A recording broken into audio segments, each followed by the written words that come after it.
আজকে আমি রুই মাছের পাতলা করে আলু দিয়ে ঝোল বানাচ্ছি। এতে তো ইয়ে লাগবেই, আপনার রুই মাছের টুকরো লাগবে, দেখুন পিস পিস করে কাটা আছে রুই মাছের টুকরো। আর একটু আলু দেবো, সেদিন আলুগুলো আগের থেকে একটুখানি সিদ্ধ করে নিয়েছি। কাঁচা লঙ্কা, টমেটো আর ধনে জিরের গুঁড়ো, একটু হলুদ, একটু লঙ্কার গুঁড়ো, একটু আদার গুঁড়ো, একটু পাঁচফোড়নের গুঁড়ো, একটু নুন আর একটু মিষ্টি, এইটুকুই আমার ইনগ্রেডিয়েন্ট লাগবে। এখন দেখুন তেলটা আমার গরম হয়ে গেছে, তেলটা আগের থেকে বসিয়ে দিয়েছি, তেলটা গরম, ধোয়া বেরাচ্ছে। এখন আমি মাছগুলো ভেজে নেবো অল্প করে।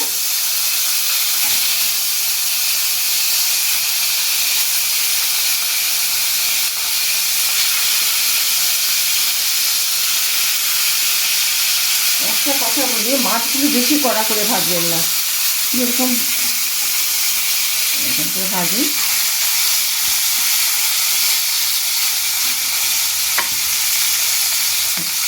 আঁচটা বাড়িয়ে দিলাম,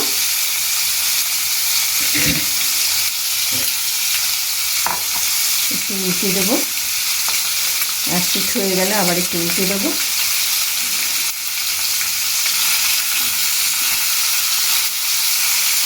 লাল, একটু লাল হবে ভাজাচ্ছি আমি শুধু।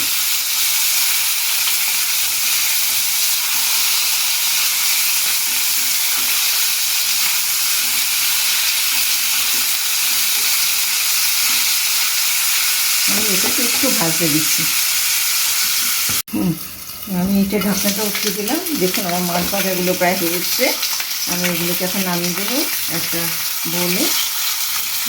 দেখুন কি সুন্দর ভাজা হয়ে গেছে।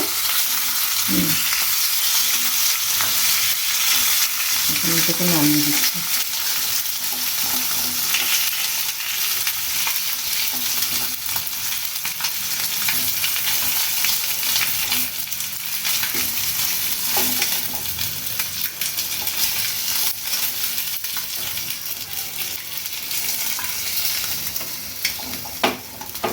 মাছটা ভাজা হয়ে গেল, এখন একটু কড়াইতে আবার একটু তেল দিয়ে দেবো।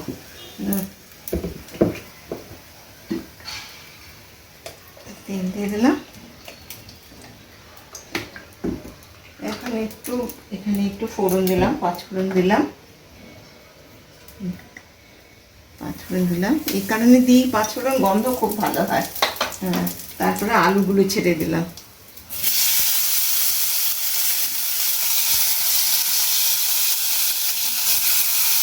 আলুগুলো একটুখানি অল্প একটু ভাজা ভাজা করে নিই।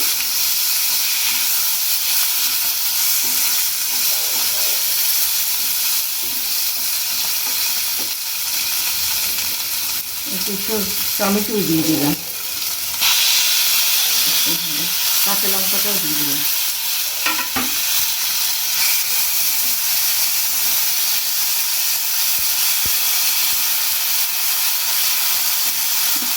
এটাকে একটু ভাজতে দিলাম, এই যে ঢাকনাটা উঠিয়ে দিলাম।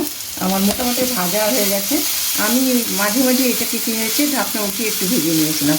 এখন আপনাদের বলছি মশলাটা আমি একটা বাটিতে একটু গুলে নিচ্ছি। এই যে জিরা ধনের গুঁড়ো, একটু হলুদ গুঁড়ো, একটু আদার গুঁড়ো,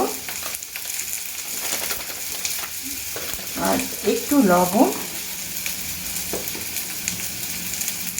আর একটু মিষ্টি, অল্প একটু মিষ্টি খেতে ভালো লাগে, তাই এটাকে একটু জলে গুলে নিলাম।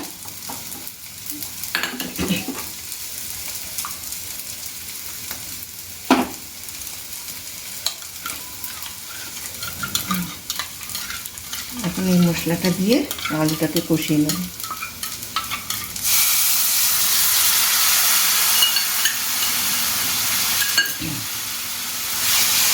এখন এটাকে একটু কষাতে লাগবে। তারপরে আমি আগে থেকে গরম জল করে রেখেছিলাম, ওটা ঢেলে দেবো। গরম জল দিলে মাছের টেস্টটা ভালো হয়।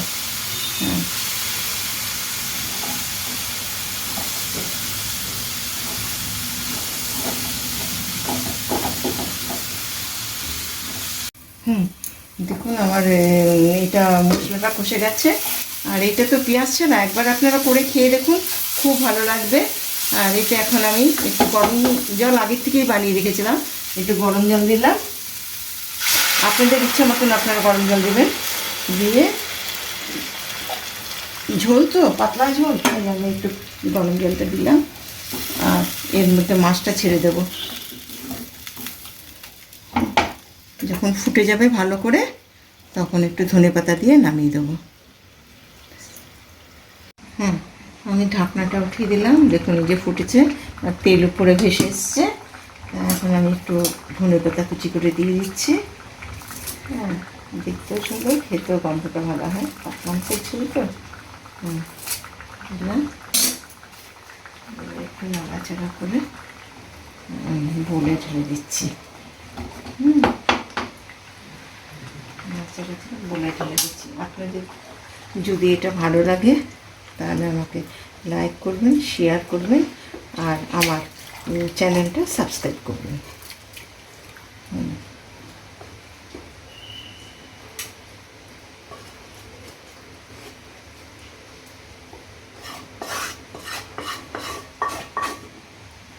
একটু ধনেপাতা দিয়ে দিতে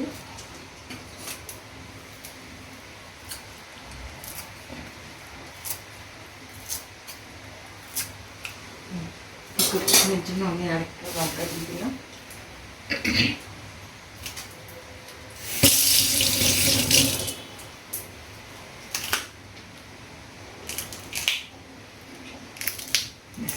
এই যে আমার